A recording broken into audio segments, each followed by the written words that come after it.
Sur l'almanach des postes et télégraphes de 1941, Maréchal, nous voilà. Son portrait apparaît partout dans les bâtiments officiels, bien sûr. Et ici, sur le calendrier des postes.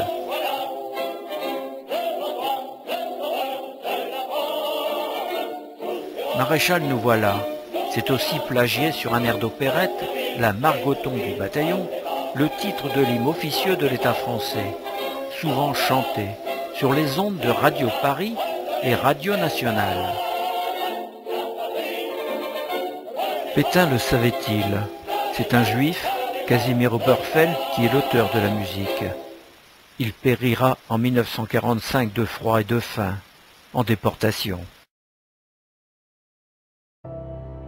Début 1941, la vie culturelle reprend peu à peu à Péronne. Je cite Guy Savary. L'harmonie municipale a repris ses répétitions et organise sous la direction de M. Russe un premier concert le 23 février. Ce concert de bienfaisance est un véritable succès, aussi bien par la qualité de ses artistes régionaux que par la qualité du public qui y assiste. Le malheur rapproche les Péronnais, la salle est comble, et nombreux sont ceux qui réclament une autre date, faute de place. Deux portraits du maréchal Pétain, mis aux enchères, rapporteront une somme importante au profit du comité de secours aux prisonniers de guerre. Comme le dit Guy Savary, on constate qu'en février 1941, il y avait encore beaucoup d'admirateurs du maréchal Pétain.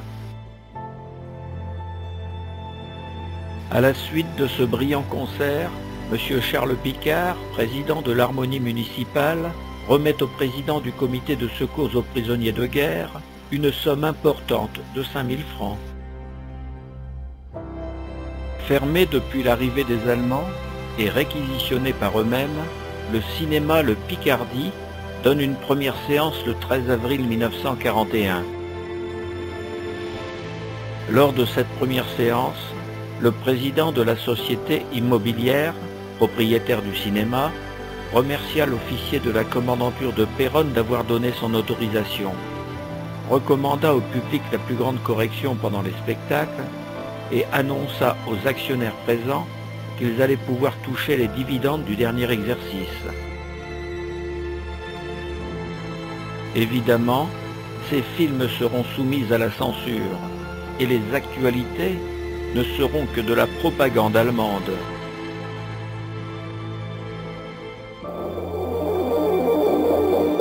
En ce début d'année 1941, le front Stalag 204, camp du Quinconce, est fermé. Les prisonniers de guerre français sont alors acheminés en Allemagne.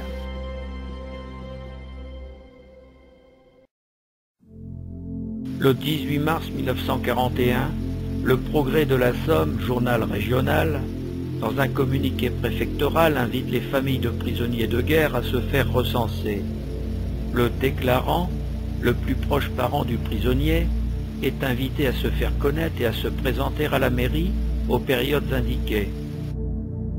Par ce même quotidien, le 31 mars 1941, le bureau de placement allemand délivre les dates où il se tiendra à la mairie afin de recevoir les sans-travail de Péronne et des environs pour les informer des possibilités de métier en Allemagne et prendre aussi les engagements. Quelques-uns se sont renseignés, mais personne n'a signé. Ce sera souvent par ce biais que la préfecture et l'occupante informeront la population des ordonnances, décrets et dictats. C'est ainsi que la commandanture fait paraître dans le Progrès de la Somme du 7 mars 1941 le communiqué suivant. Le commandant de la Feldkommandantur 610 signale qu'au cours du brûlage de chemins et fossés, des câbles téléphoniques ont été coupés dans plusieurs cas. Afin d'éviter que de pareils faits ne se reproduisent, le brûlage de bordures de chemins et fossés est formellement interdit. Le nouveau conseil municipal, en application de la loi du 16 novembre 1940, complétée par instruction ministérielle du 6 janvier 1941, le nouveau conseil municipal est désigné par arrêté préfectoral du 31 mars 1941. Il aura pour maire Daniel Boinet. La première réunion de ce nouveau conseil municipal imposé se tiendra le 9 avril 1941. Comme le maire, les adjoints sont aussi désignés. Il s'agit de Raymond Le Forestier, médecin, premier adjoint. Jean Caron, avoué, deuxième adjoint. Madame Suzanne Daudré, veuve de l'ancien maire mort au combat, sera la seule femme de cette assemblée. Monsieur Léon Leroux, négociant et ancien maire, injustement révoqué en octobre dernier, est réhabilité et exercera les fonctions de conseiller municipal. Monsieur Barthélemy Poncet, agent d'assurance, alors en captivité, est lui aussi désigné. En est-il informé? Quand pourra-t-il venir aux réunions? Lors de la deuxième assemblée du nouveau conseil municipal, le 16 avril, M. Pelletier, nouveau préfet de la Somme, s'invite à la réunion. En début de séance et en réponse à l'allocution de bienvenue du maire, après avoir rendu un hommage ému à la mémoire du commandant Louis Daudré, au nom du gouvernement du maréchal Pétain, le préfet indique qu'il n'ignore pas les difficultés de la ville et assure le conseil de toute l'aide des services préfectoraux.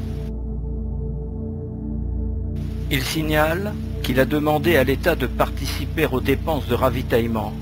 Et quant au ravitaillement lui-même, il a obtenu dernièrement l'importation de bêtes grasses pour le département de la Somme et pense faire pour le blé facilement la soudure avec la prochaine moisson. Pour le charbon, il fait l'impossible pour qu'on ne souffre pas trop cet hiver. Après son intervention générale, le préfet Pelletier se dit prêt à répondre aux questions dont la plupart concerneront les contraintes de l'occupation et la façon de s'y soumettre, mais aussi d'une école à la Chaplette, d'un bassin de natation, des transports hippomobiles, de la constitution d'un stock de farine et des questions financières, etc. Depuis l'instauration de la République française, notre devise était liberté, égalité, fraternité. Mais depuis le 10 juillet 1940, plein pouvoir du maréchal Pétain, il n'y a plus de République. Le gouvernement de l'État français impose une nouvelle devise. Travail, famille, patrie. Ainsi, pour honorer cette nouvelle devise, une fête du travail sera fixée au 1er mai. De même, une journée nationale des mères sera inscrite au calendrier au nom de la famille. Quant à la patrie, ce sera la fête nationale du 14 juillet, mais réservée au recueillement, à la mémoire des morts pour la France. Ce 25 mai 1941, c'est la fête des mères à Péronne. Les mamans des familles nombreuses, avec leurs enfants, sont reçues dans la salle des votes sous le portrait du maréchal Pétain, par un aéropage de personnalités fort nombreuses. Après la lecture des lettres écrites par les enfants et adressées aux maires, les félicitations des autorités, le discours du sous-préfet, la Marseillaise jouée par l'harmonie municipale, les petits seront récompensés par une distribution de brioches. Les allocutions, comme celles prononcées lors de la première fête des mères, sont vivement applaudies par la population dans le désarroi, qui se raccroche désespérément à l'aura du vainqueur de Verdun. La confiance au vieux maréchal est importante. Même les soldats prisonniers affichent son portrait dans les baraquements des stalags et des oflags. Ils sont sûrs qu'il obtiendra rapidement leur libération. C'est vrai pour certains. M. Barthélemy Poncet, conseiller municipal désigné, sera libéré en août et prendra aussitôt ses fonctions avec pour responsabilité la représentation et le secours des prisonniers de guerre de Péronne. Les propos tenus dans les discours qui précèdent peuvent aujourd'hui surprendre, voire même choquer. Pourtant, ils sont un assez juste reflet du climat psychologique du moment. et les auteurs ne furent jamais pétainistes ou vichistes. Guy Savary. À l'époque, à Péronne, aucun habitant ne se doutait d'une telle barbarie des nazis, ni de l'allégeance à ce parti du chef de l'État français qui, lui, savait.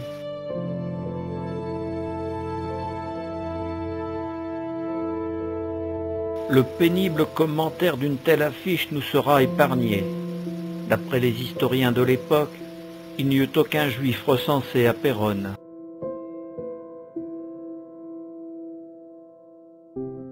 Brève de 1941.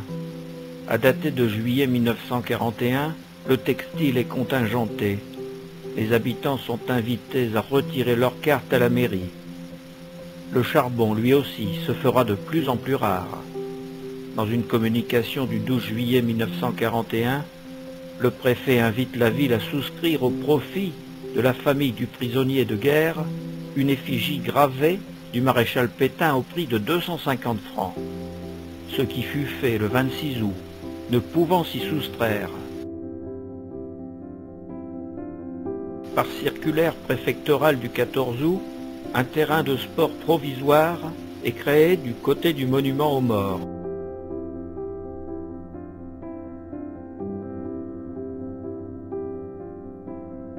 Pour remédier à la pénurie de métaux non ferreux, manquant cruellement à l'industrie française, la population de Péronne est invitée à partir du mois d'août à remettre au dépôt de la rue du Pan cuivre, bronze, étain, dont elle n'a pas l'utilité. Le vendeur recevra immédiatement un reçu, qui sera honoré dans le mois.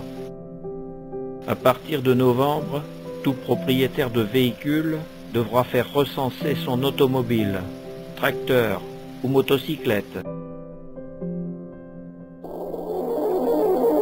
Les produits de première nécessité devenant de plus en plus rares, les combines, marchés noirs et marchés gris se développent, permettant aux plus fortunés, notion toute relative, un petit plus. Chaque parcelle de terrain sera exploitée par des jardiniers amateurs, ou plutôt de nécessité. Ceux qui le peuvent élèveront aussi des poules, des lapins. Vols, rapines et larcins se multiplient. Il faut bien manger, mais la gendarmerie veille. Lors de la réunion du conseil municipal du 19 novembre 1941, le maire informe les conseillers du courrier qu'il a reçu du préfet, lui demandant, au titre de la réquisition des métaux non ferreux, l'enlèvement de la statue de Marie Fourré, ajoutant qu'un moulage pourra être effectué aux frais de l'État si la ville le demandait rapidement. Le déboulonnage sera effectué le 19 janvier 1942 et la ville sera remboursée de 14 700 francs. L'empreinte en plate, effectuée à Abbeville, et les frais de manutention pour cette opération coûteront à l'État 28 000 francs, ce qui est plus cher que la statue elle-même. Contrairement à ce que pensent la plupart des Péronnais, c'est bien l'État français qui a ordonné l'enlèvement de la statue de Marie Fourré. Et Guy Savary ajoute « Disons néanmoins que destinés à l'industrie française, ces statues et monuments en alliage cuivreux étaient fondus pour les besoins de l'armée allemande, ce qui revient au même. »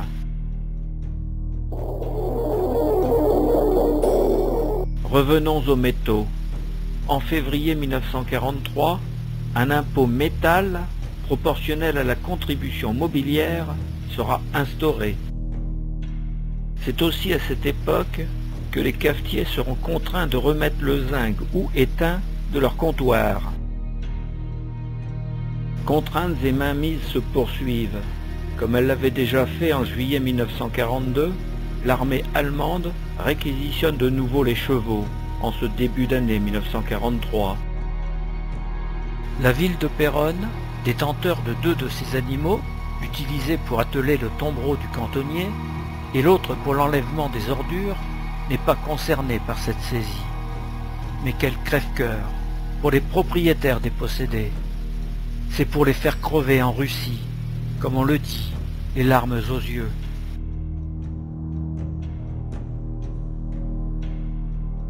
En réponse au débarquement surprise des Alliés en Afrique du Nord, le 8 novembre 1942, Hitler décide le 11 d'occuper la zone libre. La bataille de Stalingrad se présente mal pour l'armée allemande. La Wehrmacht capitulera le 2 février 1943, perdant 380 000 hommes, tués, blessés ou prisonniers. Pour combler ce vide, une partie des troupes quittera Péronne. L'hôpital et le collège Béranger seront libérés, mais de nombreuses maisons seront encore réquisitionnées. Dans la cour du collège Béranger, et aussi en d'autres points de la ville, on procède à l'exhumation des corps des soldats français décédés lors des bombardements de Péronne du 17 mai 1940 et provisoirement enterrés. Des croix coiffées du casque de la victime marquent l'endroit. Après identification, on procédera à une nouvelle inhumation, plus convenable. Le couvre-feu est toujours de rigueur, 22 heures la semaine, 23 heures le dimanche.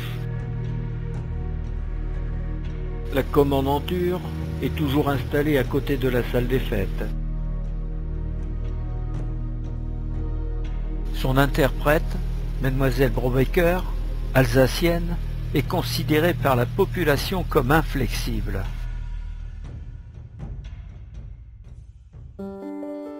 Dans le courant de 1943, un centre d'apprentissage s'installe au Quinconce dans les anciens baraquements du front Stalag 204. L'inauguration aura lieu le 14 octobre, en présence de tous les notables de Péronne et de la région.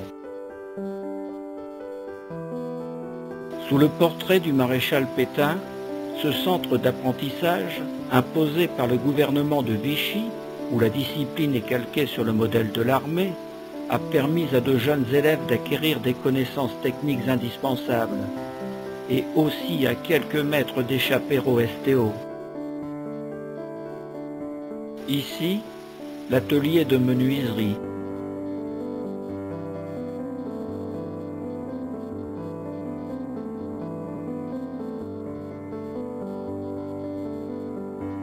Dans ce centre d'apprentissage du Quinconce, le sport militaire est aussi de rigueur.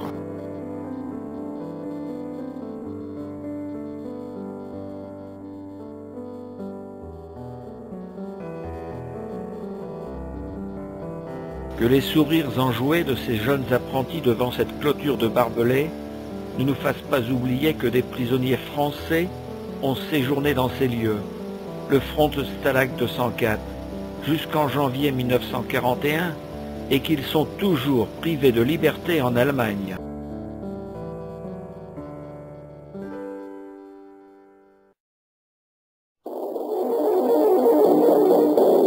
L'écoute discrète de Radio Londres, malgré l'interdiction et les brouillages, est fréquente chez les Péronnais, qui ne font aucune confiance aux informations transmises par Radio Paris.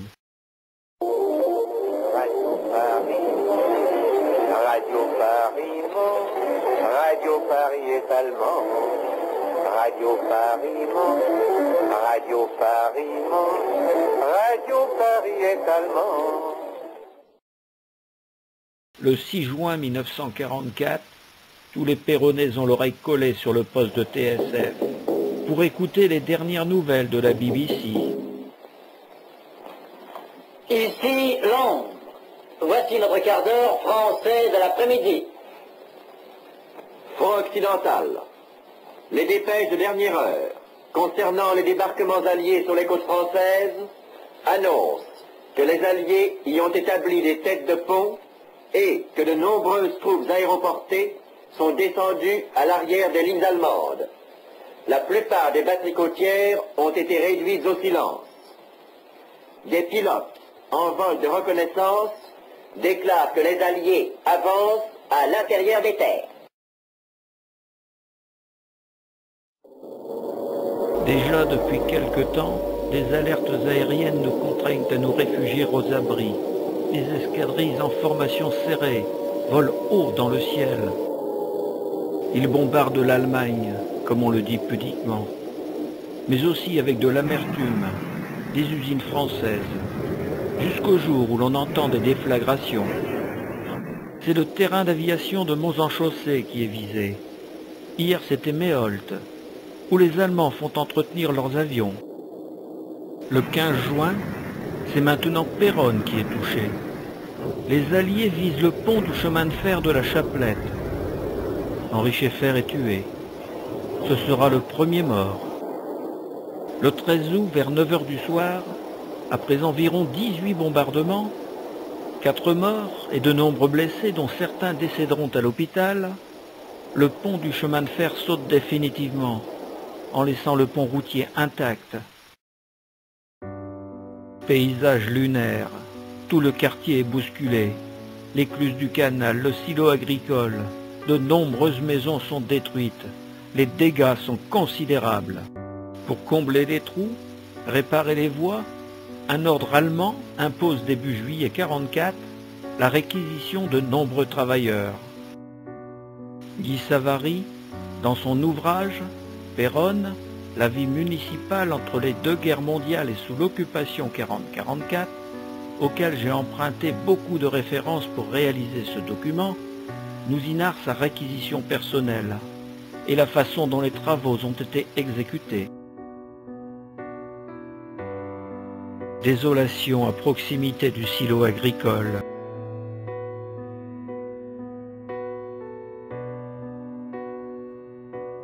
L'écluse du canal, après le passage des bombardiers.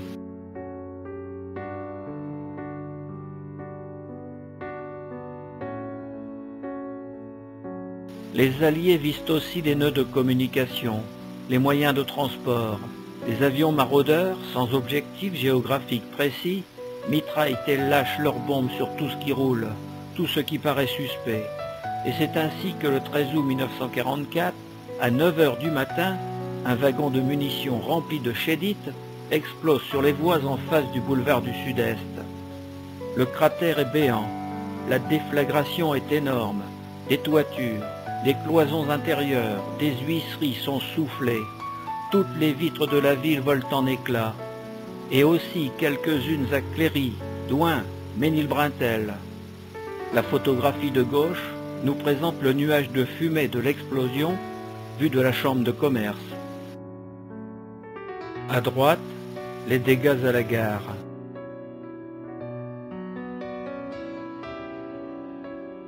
Le docteur Daniel Boinet, maire désigné, relatera dans le bulletin municipal de 1974, où il est maire adjoint, ces heures sombres.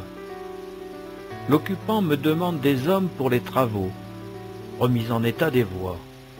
Je lui réponds qu'il n'y en a pas et personne ne vient. Par représailles, je suis conduite entre deux soldats armés sur la voie de chemin de fer, entre les gares de Péronne et de la Chapelette, avec ordre de rester là, seul, toute la journée, menacé une fois de plus de déportation. À la première alerte, je disparais. Personne n'est allé me contrôler, et pour cause. Et tous les jours, on entendra voler des avions alliés dont la maîtrise du ciel est incontestable. Une fois le pont du canal détruit, Péronne sera épargnée des bombardements. Mais les voies ferrées, la gare de Chaulnes, la sucrerie des Peuville et surtout le terrain d'aviation de la Loutoire fameuse en chaussée recevront encore des bombes et seront mitraillés.